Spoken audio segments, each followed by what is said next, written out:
I'm at CCKC 13 on behalf of CCCKC, which that should hit both of our searches. Let's see if that comes through. Yeah, if I can get it in focus.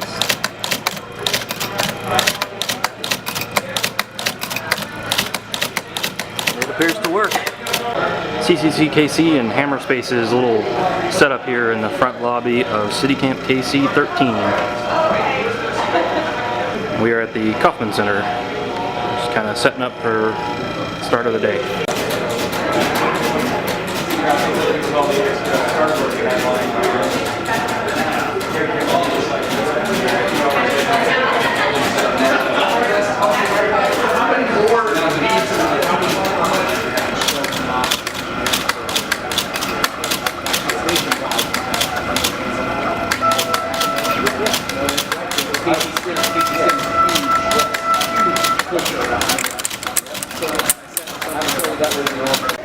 My name's Dave. I run Hammerspace Community Workshop in Brookside. We're a community tool shop where people come to use better quality tools than they may have access to in their home working environments to build almost anything they could possibly want to create.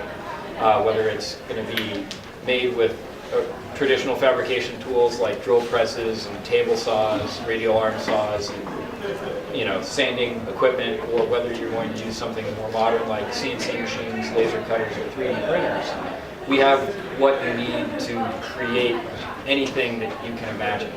So basically, we teach classes, we share ideas and share skills so that people who are maybe beyond school age and are beyond the mindset of going back to school, professional people with a little spare time and an interest in something real, something physical that they can create. Our goal is to put the right tools in their hands and to remove the obstacles for them to learn what they need to learn to do what they want to do. Go for it. My name is Luis Rodriguez. I'm the president of the Hackerspace that meets at Hammerspace. So we have a wonderful kind of symbiotic relationship. We're the community that happens there. So when somebody does come in, they're like, I think I want to build a wearable tail.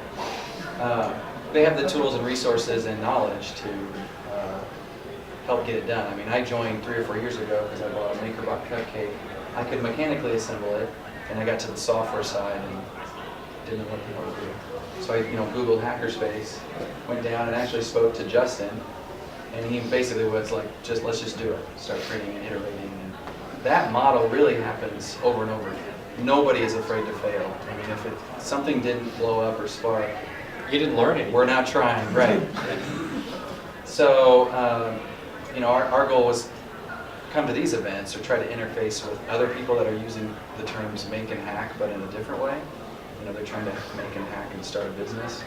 We're trying to use any kind of resource in a different way, open source, cheap, homemade. But those two are coming together pretty quickly. So. Hi, I'm Tim Middleton. I'm a designer and I'm a Hackerspace member. I'm also the director of education of the group. And we teach classes to the public. We're 501c3. So normally the classes are very cheap or free to the public. We teach 3D printing classes from constructing your printer to how to use it and how to build one. That would be constructing it, right? How to get the parts. And we have a big group and a lot of actual printers and people with that expertise. We also teach screen printing classes and art classes too. My name is Hal. I am also a Hackerspace member and I'm the VP of Communications. I can kind of go along with what Tim and Luis both said. It's a place that gives you the knowledge that you didn't have or didn't know that you didn't or needed. I joined. Also the other. Yeah, I joined probably 3 or 4 years ago as well, and I remember specifically going in, sitting in the back, being a little bit unsure. I've been in technology for years, mostly software and telecommunications.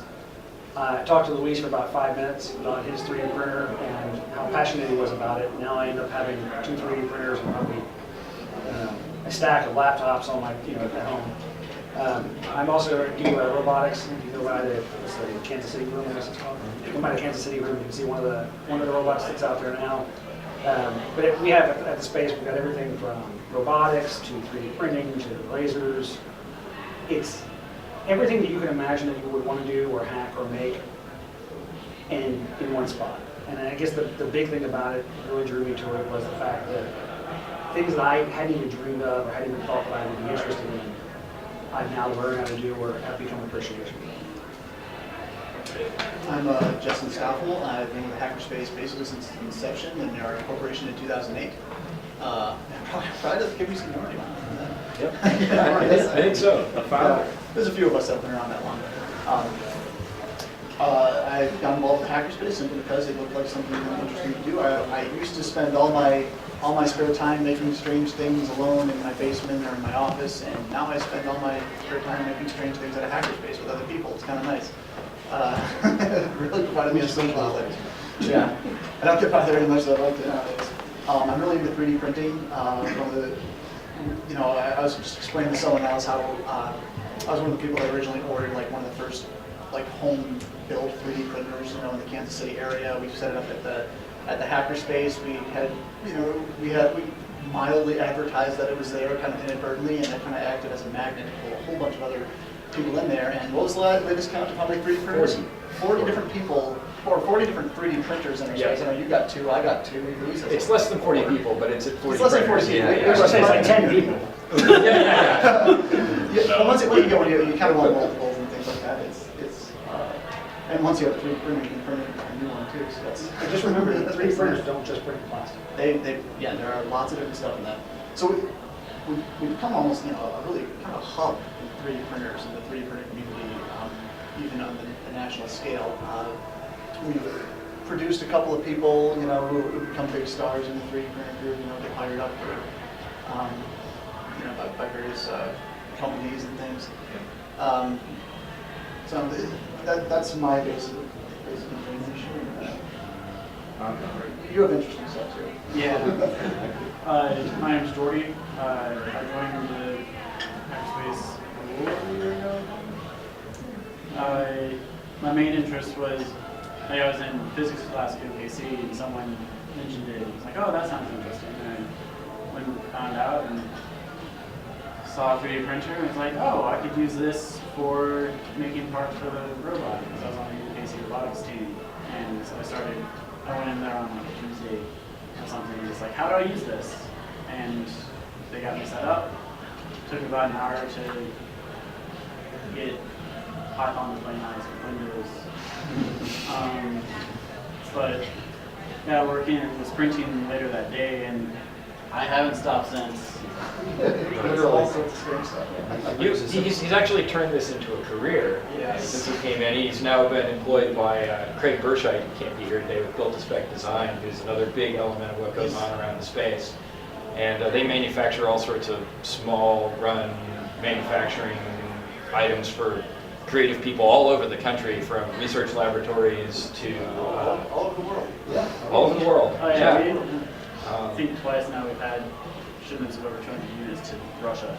Electronic barbecue controllers and post-traumatic stress disorder chambers for mice. I mean, you name it, it gets manufactured. So yeah, it went from hobby to full-time career for Jordan, which I think is very good. That's definitely one of the things we want to see happen. People get passionate about this success story. Don't you have something?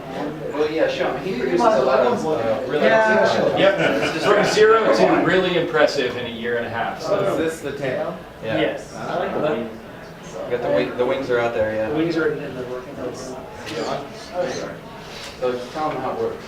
Well, I have flight sensors in my gloves on my fingers, and I have an Arduino. That's what happens at the hackerspace.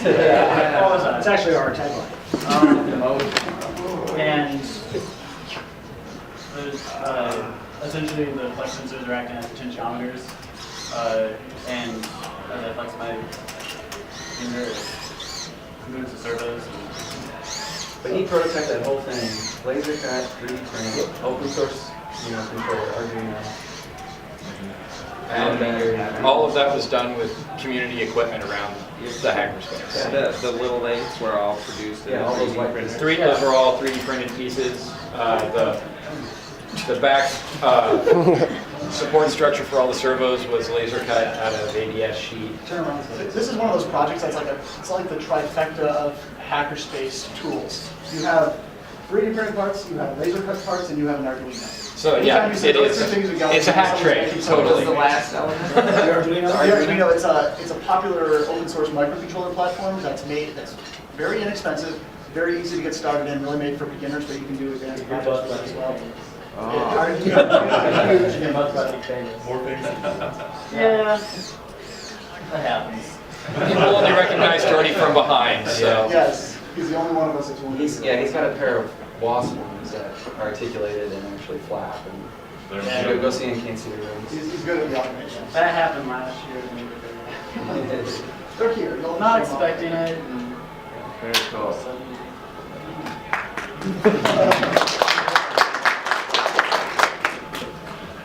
My name's Josh Bookout. I'm actually the treasurer for CCCKC, and I do robotics. I teach some of the Arduino classes, so does Jessica. I help with electronics. I do all kinds of crazy hobby stuff and radios and robots. And I'm the person that created the typewriter out there that's typing tweets, so if you have questions about that, you'll find me later. Or if we have time during the day. Huh? I think there's a key step, by the way. It happens. Hardware problems. Hardware problems. I'll whip out a soldering iron later and see if I can figure out what it is. At CityCampKC and at Hammerspace, they're in the same location. What I like to say is we will give you the tools to help you through failure. If you have the willingness to fail, then you can come there and we'll give you the tools to understand your failure. That's like a big part of it, especially, I think this is where our two organizations really get a lot of the symbiotic relationships there, is that we have a place that both is, the goal is to supply the tools, just supply you with materials and things like that that you need, as well as the workspace and all that. And then we have another organization whose goal is to basically provide the community, and the knowledge base and things like that that'll support all this. So these two things working together create a very innovative space. I highly recommend anyone, the entrepreneurship, both in software, hardware, that sort of business, really check us out, because you're going to find someone there who is knowledgeable about whatever it is you're in, and someone who can probably point you in the right direction if you're stuck at a good point. It's a very nice community. Yeah, it's a lot like, Dave's and the group and Hammerspace has tools I haven't even heard of before, But we like to play a game called Dave, do you have a... and The answer is usually yes. And he has like 3 of them. and A perfect example, I think, I was building a hydroponics setup in my basement. I remember Dave helped me with this one day, and I go in there. Herbs. Herbs. I'm growing. So I'm developing a hydroponics system. It's my wife's project. Yeah, someone else put that. So if we don't need anything, we know who to go to. So we're developing this, and we need to. I have a bunch of bins that I need to cut circular holes in. So I'm like, okay, I need a circular saw like you cut, for like in a door or something, and I need a specific size. I'm like, well, I need to find the right one. And Dave's like, oh, that's a wheel and circle cutter. I have one of those over here. I'm like, what's a wheel and circle cutter? So sure enough, Dave points me to a wheel and circle cutter. I try it. 5 minutes later, I have my project done.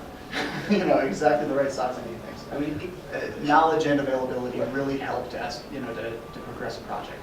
And it works great because, along with, every possible tool known to man and random assorted white vans, we have our group, that basically, and Dave's group has a lot of this as well, but we have our group that brings a lot of the knowledge base, there's more engineers on our group than Everyone's so hot. everyone's And radio and hardware programming, Exactly. software design. and random things like there's some And not those things, and crafting. Right, exactly. Knitting Moms, and leatherworking. learn and smelting, like you guys do the smelting. There's between the two groups. aluminum casting, Between the two groups, you're bound to find something that interests you and that you'll Be enjoy. exposed to something new. Right.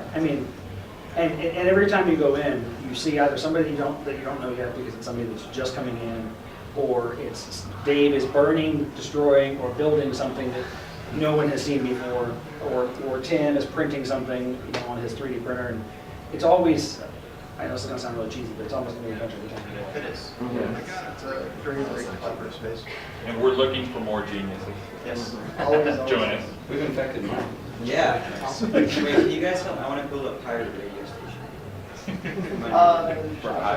We do have Well, that. and as long as you're in white space, you're totally kosher. So Yeah, well, pirate radio is technically illegal.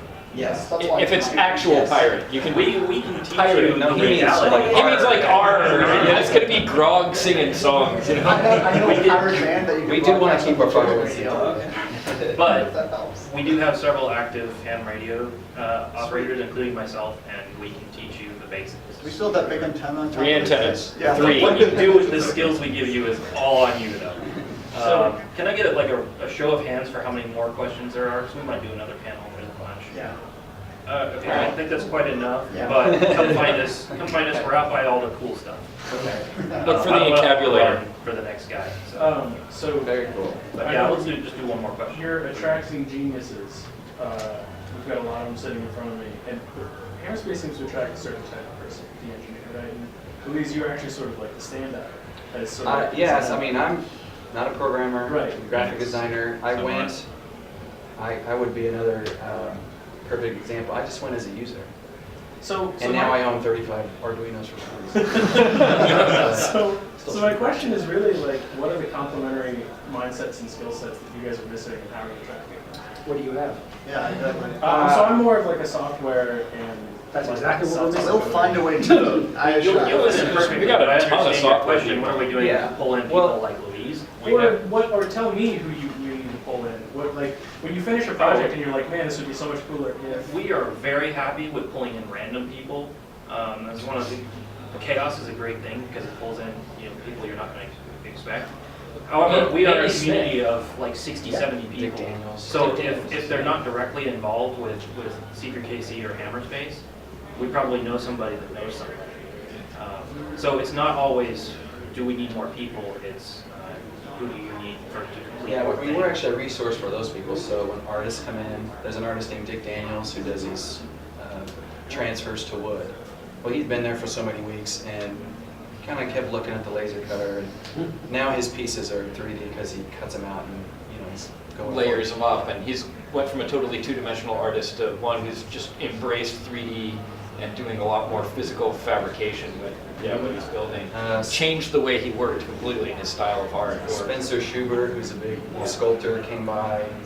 We saw him at Arts Incubator. It was Oh yeah, good. we met at random. And showed him this scanning with the Connect and 3D printing. If anybody was at First Fridays, the last one, if you saw a bunch of paper lanterns hanging in a tree, it's Andy Smith. He does these bizarrely awesome light installations with laser cut paper and handmade, handmade papers and hand-built electronic circuits that light with strange patterns and sea life turned into lamps. I mean, just fantastic art and pure art, and all of this electronics has just seeped into his art since he moved into this Where's that art space. being shown on? Crossroads? Okay. Yeah, I think what's his name? The woodworkers at Kim Weinberg. Yeah. Is that the guy that's in the window with the 3 legs coming out of each other? No, that's. I don't know, but he came, he spent an evening with a guy. He's going to come and display at Maker Faire, which is another awesome Brock place to be DeVore? exposed. His name was Ceramic Yeah. artist, Brock DeVore. I know, Yes. yeah, Brock. Yeah, We Brock, helped him put together a Thingomatic. yeah, for doing extrusion-based Ceramics, ceramics, so. Yeah, he did it. He did He a bought a 3D Kickstarter. printer to try to Right, use it I for remember ceramics. that. And And there's the the ceramic Kickstarter artist became in to it. Kansas City, Kansas. You know what his name is? But, but Spencer Schubert said it best. He said, I could have been happy to spend the rest of my life just doing sculpture. I get paid very well. He's the guy that did the Rush Limbaugh bust, yeah, bust the and whatever. So then he saw this 3D scanning and printing, and now he's changed his course. He still does his art. He's altered it. Now he goes, instead of doing extensive photographs of someone's body, he scans them. Bill self. So that's the kind of effect we want. We don't want to change you into an engineer. We just want to help you with the tools. No, I consider you all artists. Art and tech is one of those things that they really go hand in hand. We always think like, some of the classic, Renaissance and Baroque artists and things like that. It's like, well, that's art, that's pure art. But really, when they get down to it, they were people showing off their technical skills and trying different things, perspective drawing, using oil on water, things like that. Art and science of the Right. It was the technology of the time. There were people who were taking advantage of the technology at the time. So when you meet an artist nowadays that says, well, I'm going to bust out of the simple painting or some of the more traditional like mixed media stuff, and they say, well, what happens if I throw an Arduino in this and I make my art interactive? What happens if I start 3D printing parts for this sort of thing, or that sort of stuff? And you start to get some, basically the art of the 21st century. And it's really, really cool to see some of that stuff sprouting up. Thanks, everyone. Yes. Hope you guys come to the art talk here at 2:30.